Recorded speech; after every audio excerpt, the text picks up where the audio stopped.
আজকে আমি কাতলা মাছের মাথা দিয়ে আলু কাটা বানাবো। তার জন্য আমি কাতলা মাছের একটা মাথা নিয়ে নিয়েছি, বড় করে কেটে ধুয়ে নিয়েছি।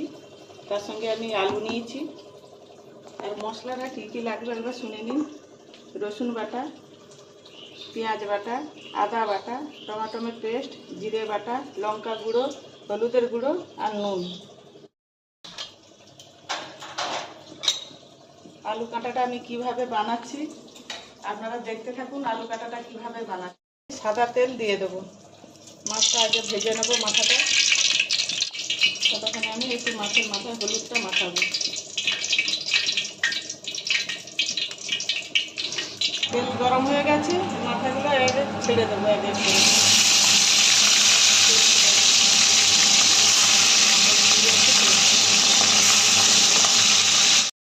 মাছের মাথা ভাজা হয়ে গেছে, এবার তুলে দেবো।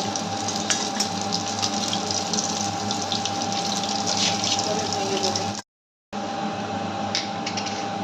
কালারের জন্য আমি চিনি দিয়ে দেবো। এবার আমি রসুনটা দিয়ে দেবো, তেজপাতাটাও দিয়ে দেবো। এবারে পেঁয়াজ বাটা দিয়ে দেবো।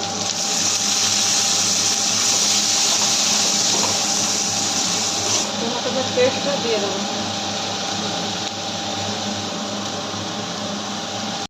আদা বাটাটাও দিয়ে দেবো।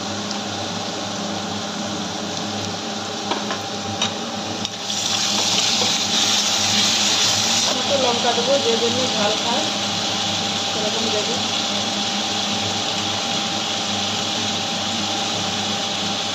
হলুদ দিয়ে দেবো।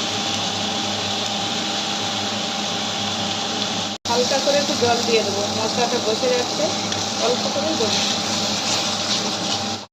মাছের মাথাগুলো ভেঙে নেবো, অনেক বড়ো বড়ো তো তাই ভেঙে দেবো।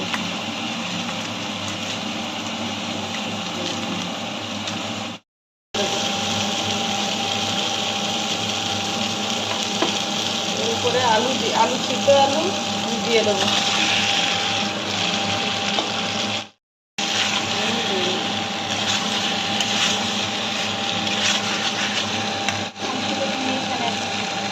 নুন দিয়ে দেবো পরিমাণ মতো, কতটা দিতে হবে। মাছের মাথাটা দিয়ে দেবো।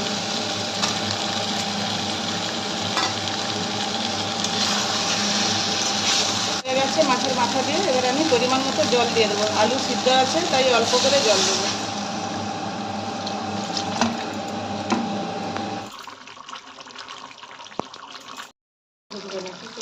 চামচের পেছন দিয়ে দেবো, চামচের পেছন।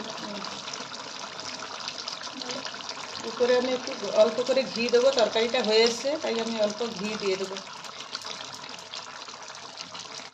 এসছে আলু কাটা হয়ে এসছে, আমি গরম মশলা, ভাজা গরম মশলা আমি দিয়ে দেবো উপরে।